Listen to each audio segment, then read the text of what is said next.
नमस्कार, स्वप्नील क्राईम टॉक्समध्ये आपले स्वागत आहे। आजच्या आपल्या घटनेची सुरुवात होते उत्तर प्रदेशच्या मुजफ्फरनगर जिल्ह्यामधून। मुजफ्फरनगर जिल्ह्यामध्ये हरिनगर नावाचं एक गाव आहे आणि याच हरिनगर गावामध्ये राहणारा संजय कुमार जो की शेतामध्ये मेहनत मजुरी करणारा एक व्यक्ती होता। त्याचं लग्न झालेलं होतं, पत्नीचं नाव होतं विद्या जी की एक लोभी स्वरूपाची स्त्री होती। पैशांसाठी ती काही करायला तयार असायची। विद्याला कॅरेक्टर लेस म्हटलं तरी काही हरकत नाही। आता हा संजय कुमार जो होता तो वेगवेगळ्या जमीनदारांच्या इथे मेहनत करण्यासाठी जायचा आणि मेहनत करता करता त्याने भरपूर सारे पैसे कमावले होते। आणि आता हा संजय कुमार विचार करतो की आपल्याकडे जेवढे काही पैसे आलेले आहेत त्या पैशांमधून आपण म्हशी विकत घेऊ, जेणेकरून म्हशींपासून दूध मिळेल आणि दुधापासून आपल्याला पैसे मिळतील, जेणेकरून आपलं कुटुंब व्यवस्थित चालेल। आता संजय कुमार हा त्या पैशांच्या जोरावरती 3 म्हशी विकत घेतो। म्हशी तर त्याने विकत घेतल्या होत्या, मात्र म्हशींसाठी चारा आणण्यासाठी कसलाही जुगाड नव्हता, कारण संजय कुमारकडे कसली शेती वगैरे नव्हती, तोच दुसऱ्यांच्या शेतामध्ये काम करत होता। आता सुरुवातीला संजय कुमार वेगवेगळ्या शेतमालकाच्या इथे जायचा आणि त्यांच्या शेतामधून चारा कापून त्याच्या म्हशींसाठी घेऊन यायचा। बदल्यात तो त्या शेतमालकांचे काही कामे देखील करून द्यायचा। असाच लगभग 1 महिना गेला। आता संजय कुमार हा विचार करतो की केव्हापर्यंत आपण या वेगवेगळ्या शेतमालकांच्या विनवण्या करणार की माझ्या म्हशींसाठी मला चारा पाहिजे। म्हणून हा संजय कुमार विचार करतो की कोणता तरी एकच शेतमालक पकडून घेऊ आणि त्याच्याच शेतावरती काम करत जाऊ आणि त्या बदल्यात ठरवून घेऊ की आपल्या म्हशींसाठी देखील त्याच्या शेतातून चारा घेऊन यायचा।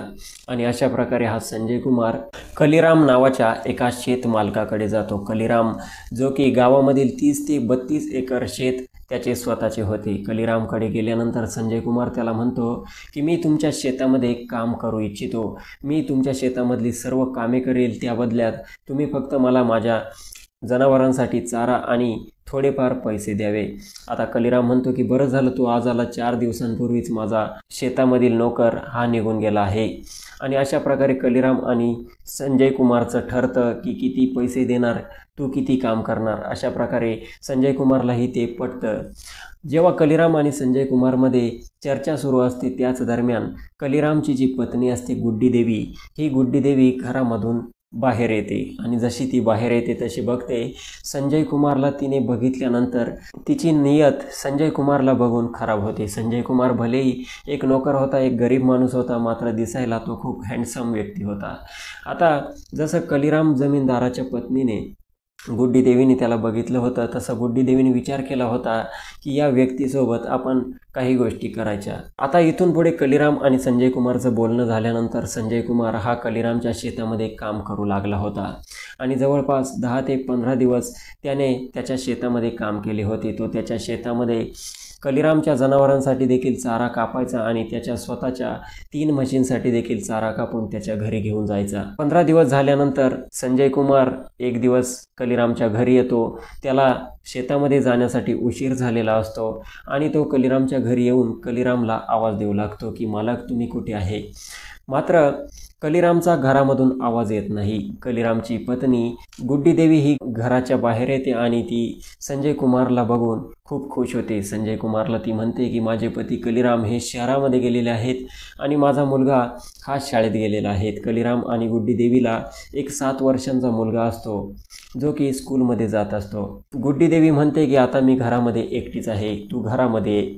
ती संजय कुमारला घरामध्ये घेऊन जाते आणि घरात घेऊन गेल्यानंतर संजय कुमारला ती म्हणते की माझा जो पती आहे कलीराम, आमच्याकडे 30-32 एकर जमीन आहे, मात्र हा कलीराम खूप कंजूस व्यक्ती आहे, तो तुला जास्त पैसे देणार नाही, बदल्यात तुझ्याकडून खूप सारी मेहनत करून घेईल। मात्र मी तुझी परिस्थिती जाणून आहे, तू गरीब व्यक्ती आहे, तुला पैशांची कमी आहे, मी तुझ्यासाठी आत्ताच्या आत्ता 5,000 रुपये देते आणि मी तुला हे पैसे असेच दर महिन्याला देत राहील, मात्र त्या बदल्यात तुला माझं काही काम करावं लागेल। आता जेव्हा संजय कुमार आपल्या मालकाच्या पत्नीकडून हे सर्व ऐकतो तेव्हा तो देखील हैराण होऊन जातो। संजय कुमार गुड्डी देवीला म्हणतो की मालकीन नेमकं मला काय काम करावं लागेल। तेव्हा ही गुड्डी देवी म्हणते की तुला मला खुश ठेवावं लागेल, माझ्यासोबत वेळ घालवावी लागेल। संजय कुमार जेव्हा मालकिनीच्या तोंडून हे सर्व ऐकतो तेव्हा संजय कुमार गडबडून जातो। संजय कुमार म्हणतो की जेव्हा मालकांना समजेल तेव्हा काय होईल, तेव्हा तर ते मला खूप मारतील। मात्र गुड्डी देवी म्हणते की बाकीचं मी सर्व बघून घेईल, मात्र तुला माझं काम करावंच लागेल. आणि ती 5,000 रुपये संजय कुमारला देते. संजय कुमारकडून त्याचा मोबाईल नंबर घेते आणि त्याला सांगते, मी जेव्हा कॉल करेल तेव्हा तुला यावं लागेल. आणि संजय कुमार देखील एवढे पैसे बघून ते पैसे घेतो आणि तिला वचन देतो की तुम्ही जेव्हा मला कॉल कराल तेव्हा मी तुमच्याकडे येईल. आणि त्यानंतर संजय कुमार हा शेतामध्ये निघून जातो, चालला जातो, तिथे काम करतो. त्यानंतर आपल्या जनावरांसाठी चारा वगैरे कापतो. संध्याकाळ होते. संध्याकाळ झाल्यानंतर इकडे गुड्डी देवी असते. ही गुड्डी देवी संध्याकाळी एका मेडिकल स्टोअरमध्ये जाते आणि मेडिकल स्टोअरमधून झोपेच्या गोळ्या घेऊन येते. झोपेच्या गोळ्या घेऊन आल्यानंतर तिच्या मुलासाठी आणि पती कलीरामसाठी जेवण बनवते आणि त्या जेवणामध्ये झोपेच्या गोळ्या मिक्स करते. जसं कलीराम आणि कलीरामचा मुलगा जेवण करतो तसं दोघांनाही गाढ झोप लागते. रात्रीचे करीब 10-10:30 वाजेचा टाईम असतो आणि यावेळी गुड्डी देवी ही संजय कुमारला कॉल करते आणि त्याला म्हणते की तुला आत्ताच माझ्या घरी यावं लागेल. संजय कुमार त्याच्या पत्नीला म्हणजे विद्यादेवीला म्हणतो की मी मालकाच्या शेतावरती पाणी देण्यासाठी चाललो आहे. आणि असं खोटं सांगून तो इकडे कालीरामच्या घरी येतो. जेव्हा तो कालीरामच्या घरी येतो तेव्हा गुड्डी देवी त्याची वाटच बघत असते. जेव्हा ती संजयला बघते खुश होते आणि त्याला घरामध्ये त्याचा हात धरून घेऊन जाते आणि एका बेडरूममध्ये जाते. जेव्हा संजय कुमार घाबरत तिकडे जातो आणि गुड्डी देवीला म्हणतो की मालक कुठे आहे, तेव्हा गुड्डी देवी म्हणते की तू टेन्शन घेऊ नको, ते गाढ झोपलेले आहेत आणि ते अजिबात उठणार नाही. त्यानंतर गुड्डी देवी आणि या नोकरमध्ये संजय कुमारमध्ये ते नाजायज संबंध बनतात, अनैतिक संबंध प्रस्थापित होतात आणि तोपर्यंत यांचे संबंध चालतात जोपर्यंत यांना तृप्ती मिळत नाही. 2 ते 3 तासांचा वेळ गेल्यानंतर गुड्डी देवी ही संजय कुमारला म्हणते की आता तू जाऊ शकतो. आणि अशा प्रकारे जायच्या वेळेस गुड्डी देवी संजय कुमारला आणखी 1,000 रुपये देते आणि त्याला सांगते की जेव्हा पण बोलवेल येत जा.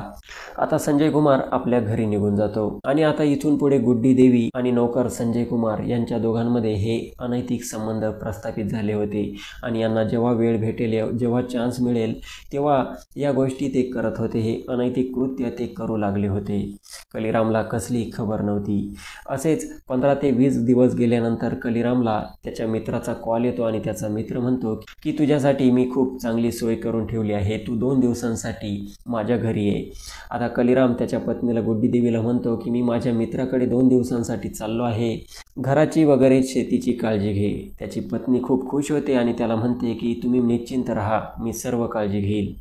आणि जसा कलीराम जातो तसं गुड्डी देवी संजय कुमारला आपल्याकडे बोलवून घेते आणि त्यांचा त्या ठिकाणी रंगारंग कार्यक्रम चालतो असं म्हणायला काही हरकत नाही. आता गुड्डी देवीचा पती कालीराम हा गावी गेलेला होता, त्यामुळे गुड्डी देवीने सर्व काही विसरली होती. मात्र गुड्डी देवीला माहीत नव्हतं की ती जेव्हा त्या संजय कुमारला घरामध्ये घेऊन जाते, दरवाजा बंद करते, तेव्हा तिला कोणीतरी बघत असावं. त्यांच्याच शेजारी एक सुंदरी नावाची स्त्री राहत असते. त्या सुंदरीचं नेहमी लक्ष असतं आणि ती सुंदरी बघत असते की संजय कुमार जो त्यांचा शेताचा नोकर आहे तो नोकर यांच्या घरामध्ये जातो. त्यानंतर गुड्डी देवी घराचा दरवाजा आतमधून बंद करून घेते. 2 दिवस झाल्यानंतर कालीराम जेव्हा घरी येतो आणि आपल्या घरामध्ये प्रवेश करू लागतो त्याच दरम्यान सुंदरी कालीरामला बघते आणि कालीरामला आपल्या घरी बोलावून घेते. जसं कालीराम तिच्या घरी जातो तसं ती सुंदरी कालीरामला म्हणते की तुझा जो नोकर आहे संजय कुमार तो तू नसताना तुझ्या घरामध्ये आतमध्ये जायचा आणि त्यानंतर आतमधून दरवाजा लॉक असायचा, तो 3 ते 4 तास तुझ्या घरामध्येच असायचा, बाकीचं मला काही माहीत नाही, तुझं तू बघून घे. अशा प्रकारे सुंदरीने आता कालीरामला काडी टाकली होती आणि कालीरामच्या डोक्यामध्ये टूप पेटली होती. कालीराम आता सजग झाला होता. कालीराम जसा घरी येतो तसा आपल्या पत्नीला गुड्डी देवीला म्हणतो की जो संजय आहे या संजयला आपण कामावरून काढून टाकले पाहिजे, कारण तो जास्त काम करत नाही असं मला वाटतं. तेव्हा गुड्डी देवी म्हणते की नाही, संजय कुमार खूप चांगला व्यक्ती आहे, त्याला जे काम सांगितलं ते काम तो करत असतो.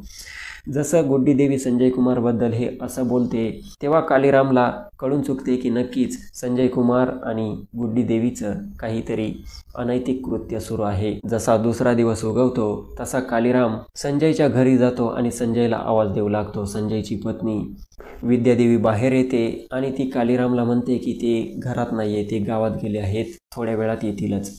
मात्र इकडे कालीराम जसा विद्यादेवीला बघतो, संजय कुमारच्या पत्नीला बघतो, तसा तो मोहित होऊन जातो, कारण विद्यादेवी ही दिसायला सुंदर होती, आकर्षक होती. आता कालीरामच्या मनामध्ये येते की जर माझ्या पत्नीसोबत या संजय कुमारने असं केलं तर मला या विद्यादेवीसोबत असं करायला काही हरकत नाही. आणि कालीरामच्या डोक्यामध्ये हे वाईट विचार येऊ लागतात. आता कालीराम आणि विद्यादेवी काही गोष्टी बोलतच असतात. तितक्यात त्या ठिकाणी संजय कुमार येतो. जसा संजय कुमार तेथे येतो, कालीराम बघतो आणि कालीराम हा संजय कुमारला डायरेक्ट म्हणतो की तू आजपासून माझ्या शेतामध्ये यायचं नाही. तेव्हा संजय कुमार हा हादरून जातो, कारण की त्याने म्हशी पाळल्या होत्या आणि म्हशींसाठी चाऱ्याचं वगैरे नियोजन हे कालीरामच्या शेतामधूनच होत होतं. त्यामुळे संजय कुमारने आता डोक्याला हात लावला होता आणि संजय कुमार हा कालीरामच्या हातापाया पडू लागला होता की कृपया मला कामावरून काढू नका. त्यानंतर कालीराम म्हणतो की ठीक आहे, तुला एवढीच कामाची गरज आहे तर तू माझ्या शेतामध्ये येऊ शकत नाही, मात्र तुझी पत्नी माझ्या शेतामध्ये येऊ शकते आणि माझ्या इथे काम करू शकते आणि तुझ्या जनावरांसाठी चारा कापू शकते. संजय कुमार खुश होतो आणि विद्या देखील म्हणते की ठीक आहे, मी तुमच्या शेतावरती येत जाईल. आणि अशा प्रकारे आता संजयचा पत्ता या ठिकाणी कट झाला होता आणि विद्यादेवी जी होती ही शेतामध्ये जाऊ लागली होती. आता विद्या जशी शेतात जायची तसं कालीराम देखील आपल्या शेतामध्ये जायचा. एक दिवस अशीच विद्या ऊसाच्या शेताजवळ चारा कापत होती. त्याच दरम्यान विद्याला एक भला मोठा साप दिसला होता आणि साप दिसल्यानंतर विद्या मोठमोठ्याने ओरडू लागली होती. विद्याचा आवाज ऐकून त्या ठिकाणी कालीराम धावत आला आणि त्यानंतर ही विद्या कालीरामला म्हणत होती की या शेतामध्ये खूप साप आहे, मी याच्या अगोदर देखील एक साप बघितला आहे. तेव्हा कालीराम म्हणतो की या ठिकाणी साप असतातच, मात्र ते काही इजा करत नाही, तू काळजी करू नकोस, काही होत नाही. आणि याच दरम्यान कालीराम त्या ठिकाणी संधीचा फायदा घेण्याचं ठरवतो आणि तो विद्याला म्हणतो की तू संजय कुमार सोबत लग्न कसं केलं? संजय कुमार इतका गरीब व्यक्ती आहे, त्याच्याकडे कसली जमीन वगैरे नाही आणि तू बघ किती सुंदर आहे. संजय कुमारची तुझ्यासोबत लग्न करण्याची लायकी नव्हती, तू खरं तर माझ्यासोबत लग्न केलं पाहिजे होतं, तुला मी राणी बनवून ठेवलं असतं. आता विद्यादेवी ही एक पैशांची लालची स्त्री असते. ही म्हणते की माझ्या नशिबात ते नव्हतं, तुला माझ्यासोबत काही वेळ घालवावी लागेल. तेव्हा विद्या म्हणते की मला 2000 रुपयांची खूप गरज आहे. कालीराम म्हणतो की आता माझ्याकडे नाही, मात्र विद्या ऐकत नाही. विद्या म्हणते की मला पैसे पाहिजे. तेव्हा हा कालीराम घरी जातो आणि 2000 रुपये घेऊन येतो आणि विद्याला देतो. त्यानंतर तिच्यासोबत संबंध बनवू लागतो आणि आता इथून पुढे विद्या आणि कालीरामचे हे संबंध असेच सुरू झाले होते. 10 ते 15 दिवस गेले होते. जेव्हा जेव्हा संधी मिळायची तेव्हा कालीराम आणि विद्या त्या शेतामध्ये संबंध बनवायचे.